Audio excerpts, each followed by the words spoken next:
Just going over my mental list of things I wanted to do with my life until I saw dangerous animals.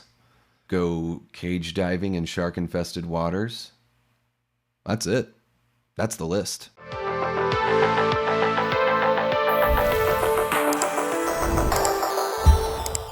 Welcome back to the channel, everyone. Davey Deathray here, back with another non-spoiler movie review. And this time around, we're taking a look at Dangerous Animals, the brand new film directed by Sean Byrne, starring Jai Courtney and Hassie Harrison. So let's get right into it. You know how we do things here. I'll give you my overall thoughts, then we'll jump into the direction and cinematography, the acting, the music and sound design, and the special effects when applicable before finishing up with our closing thoughts. But first, let's tell you a bit about the story. Real quick before we get going, please like, subscribe, share, and leave a comment. Let me know your thoughts on Dangerous Animals. Is this a movie you're going to check out in the theater? Are you a shark movie person? I want to get that conversation going with you, so let me know down below.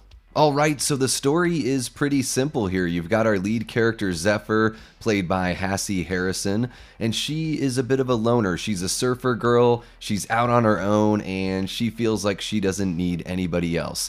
Now, she meets a guy, kinda has a bit of a crush on him, let's just say that. And next thing you know, she is in the hands of a budding serial killer who likes to kidnap his victims and feed them to sharks in the open ocean. And that's about as much as I want to give away without spoiling anything.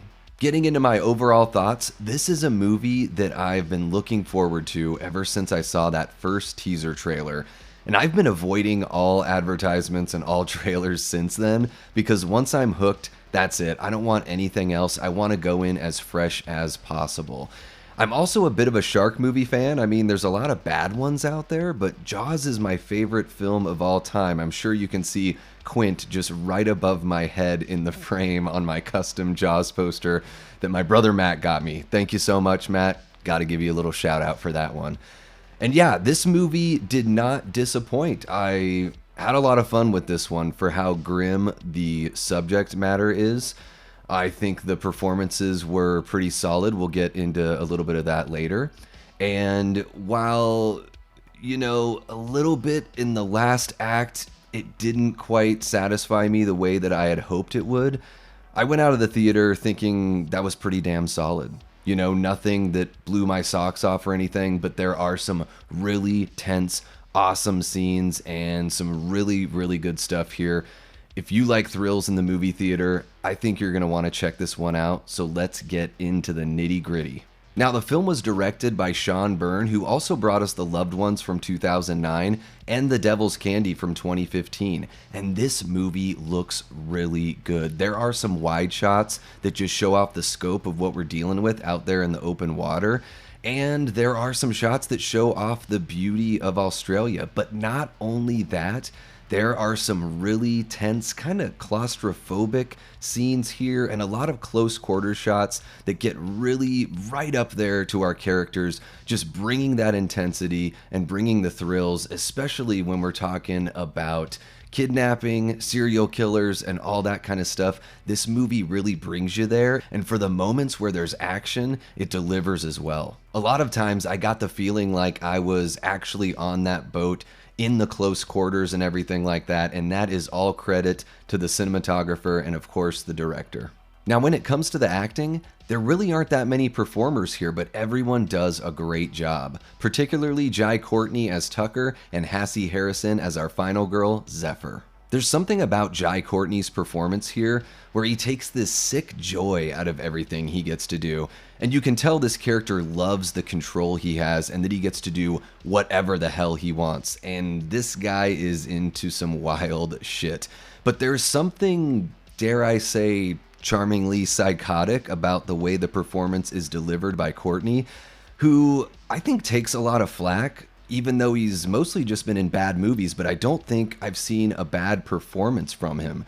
Now, this movie is really solid, and one of the big reasons is because of his performance as Tucker. This guy knocks it out of the park. There may be a moment or two there where you think, it's a bit too much for you, but I actually enjoyed some of the more oddball insights that we get. I just think that that's the way a serial killer must be. I don't know. I don't know any of them, but you really get that intimacy with him and you get to realize, why he is the way he is and what he thinks committing these acts makes him. And on the flip side of our serial killer Tucker, you've got our final girl Zephyr, played wonderfully by Hassie Harrison, who I've seen in shows like Tacoma FD and Yellowstone. And man, she was like not even recognizable here. I mean, the performance was unbelievable. This is something she should be really proud of because this is a final girl you really root for. I mean, during the intense scenes with all the thrills, you just want to get up out of your chair and cheer her on, and you're with her to the bitter end. There are so many close calls here, so many times where you're telling her what to do, and it's so satisfying to see her get stronger as the movie goes on. Now, when it comes to the music, it's a little bit of a mixed bag for me. As far as the score goes, you've got those moments where it goes wah during the more horrific moments.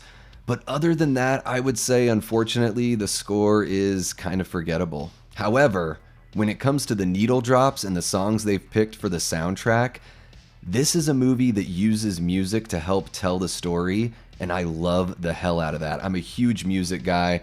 I didn't expect that going into this film, but there are multiple moments throughout the film where the music really is assisting in that storytelling, and I'll take all that you got. Okay, let's talk visual effects. And with shark movies, this can get pretty dicey. I mean, we've seen some pretty bad CG sharks in our day, whether it's budget films like Sharknado, or even a movie that I really enjoy like Deep Blue Sea. Not all of those visual effects have aged so well, and you want to see as much practical as you can, of course. So in Dangerous Animals, they do a good job of mixing real footage of sharks with very well done CG, good lighting to make them seem like they are, part of everything you're seeing within the camera, which I absolutely adore.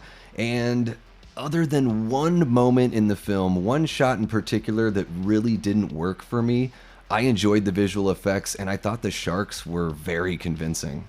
To close things out, guys, this one is pretty simple. If you like shark movies, or even if you're just a fan of horror movies with isolation elements, I think you're really going to enjoy this one, and I think you should definitely check this flick out in the movie theater.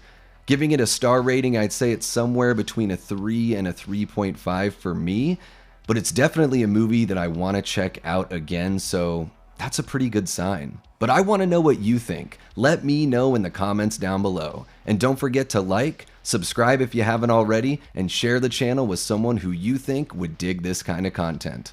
Before we head out, I've got to give a big thank you and a shout out to our Patreon members, as well as our YouTube channel members. You guys are awesome and you make running this channel so much fun. Thank you for stopping by and checking out my review of Dangerous Animals. And while you're here, why not poke around and see if there's something else on the channel you'd enjoy? I go live all the time and I love engaging with the community there, so stop on by and hang out. And until next time, I've been and will continue being Davey Deathray. Take care.